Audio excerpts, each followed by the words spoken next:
evening.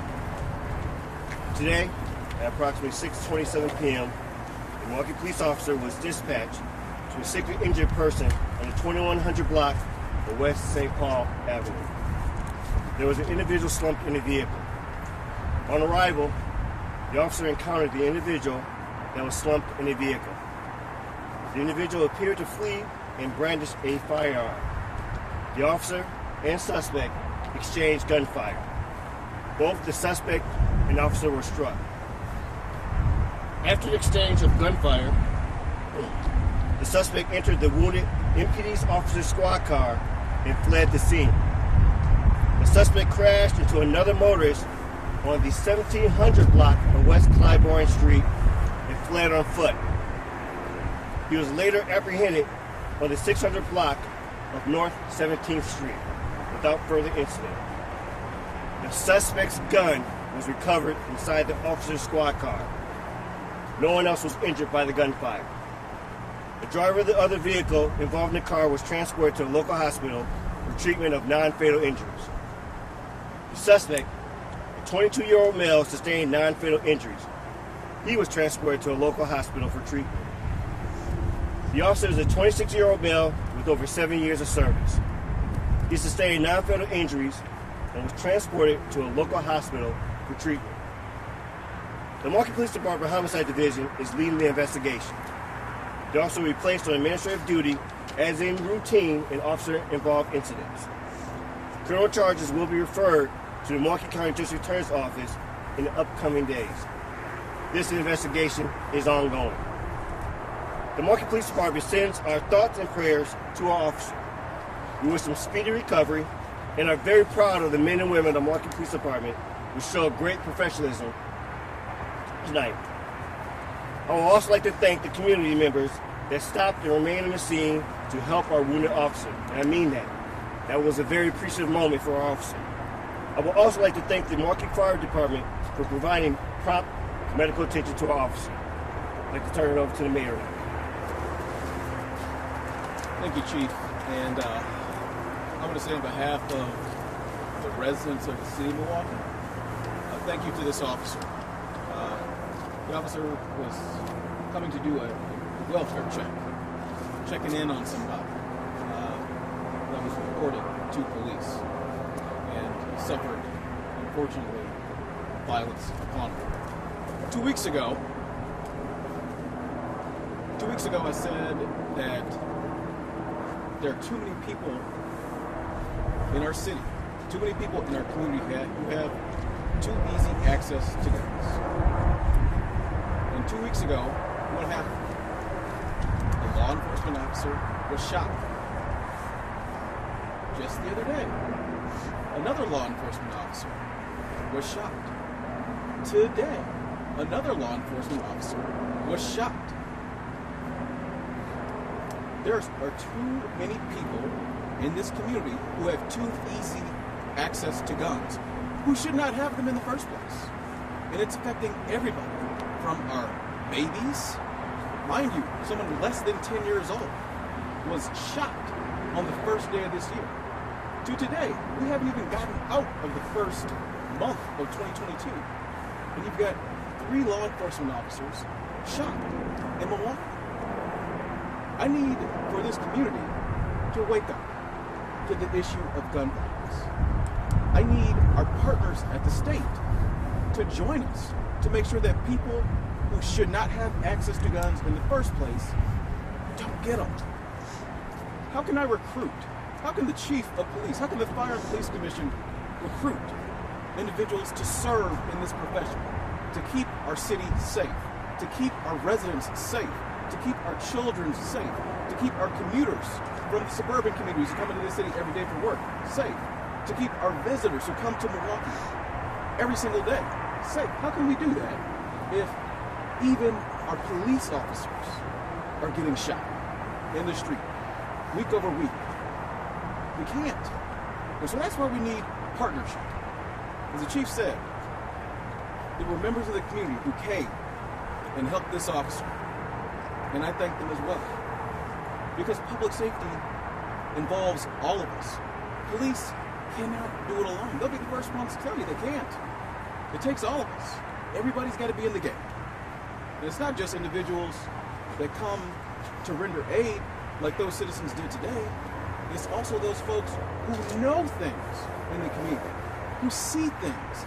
We need you to stand up and to say something when you see something going on wrong. Because you would want the same thing to happen if somebody that you care about was shot, if somebody that you care about was injured. Everybody's got to be in the game. And if you don't want to call police directly, you can call their emergency, or I'm sorry, their tip line, their anonymous tip line. You don't want to talk to the tip line, you can call Crime Stoppers, also anonymous. You don't want to call Crime Stoppers or the tip line, you can call the Office of Violence Prevention. You don't want to call Crime Stoppers, the tip line, the Office of Violence Prevention, you can call your alderman. But you need to say something, because it's going to take all of us to make our community safe, to make our city safe. Including, again, and I'm going to stress this, including our partners in the Capitol. We need your help here. We cannot have a situation in this city where police officers, the men and women who stand up to protect this community, where they're being assaulted on the job with guns, when they're trying to protect and serve. We can't have that. We can't have it. Again, the availability of guns in this community is affecting everybody from babies to police, and there's got to be something done about it. We should work to make that happen. Thank you. Thank you, Mayor, for those words. Any questions? Chief, was the officer responding alone, or did he have a partner? The officer was working one person at the time. Have you been able to speak to him at all? Not at this time, but I am going to see what can check on his status. Given what we've seen this entire month, or let's just talk about the last couple of weeks, with the detective being shot, Milwaukee County deputy shot yesterday, the officer shot tonight. What is the messaging to your officers during roll call in terms of safety and their presence of mind out here on the streets, as we've seen so many law enforcement officers here in this town under attack? First of all, I have to extend my appreciation. Knowing this work is challenging, knowing this work is ongoing in regards to having the response to this violence in our city, which is across our nation. I mean, we saw what happened down in Houston. This is something that we have to understand. Yes, we swore an oath, but we have to be safe. We have to be steadfast. I'm proud of the men and women of the Milwaukee Police Department. Proud of my brothers and sisters with a badge across the nation. And definitely am proud that they are able to still come to work and understand what the lift is, to be steadfast, to be diligent, and understand that they have to have each other's back in regards to the work that needs to be done. But just like the mayor said, it's not only us. It's all of us. We all got to be sick and tired of this. And to be very honest, I am sick and tired of this in regards to the violence that we're using to respond to simple conflicts, simple things where we should be able to work it out and talk it out. Our community is tired of this. And we need to be all tired of this and find a way how we all can contribute to a better community together. Chief, you said that the suspect was slumped over in his car. Any indication that the officer was injured there? Was this a genuine welfare check, or was this somebody trying to get an officer close? So again, when we talk about the community, there was a part in this where there was community members who were concerned about this particular subject, where that's how we got involved. So I would hate to believe that. I don't want to believe that. I think this was a genuine community caretaker situation that went horribly wrong. But again, our men and women are still dedicated to the work that needs to be done out here.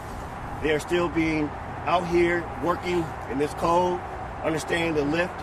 But I believe this was a simple call that went horribly wrong. What can you tell us about the suspect's background? We're looking a little bit of information that's unconfirmed at this time. Do you know anything about the suspect's background? Secondly, what conversations are being had about prior offenders being out on the streets too easily or too quickly? Well, one of the things I will say, this is an ongoing investigation, so I don't know the full facts about the background. And understand that there is challenges within our criminal justice system. I always like to focus on what the police department, what law enforcement role is.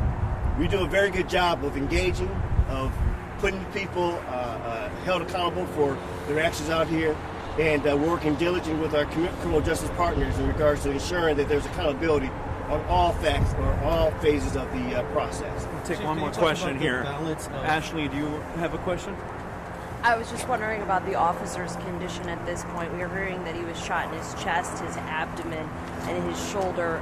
We heard that he's already been transported out of that trauma unit. Can you confirm that at this time and just tell us how he's doing? Yeah, unfortunately, I cannot confirm that. I have not been out to the hospital yet, but I do hear that there is, some good recovery going on. But at this time, I don't know the full status of that. Thank you. Thank you. Real quickly, can you talk about the balance of work for the homicide detectives and continuing to have to investigate so many different scenes? They're working hard every day. Good to see you, Derek. Thank you, Chief.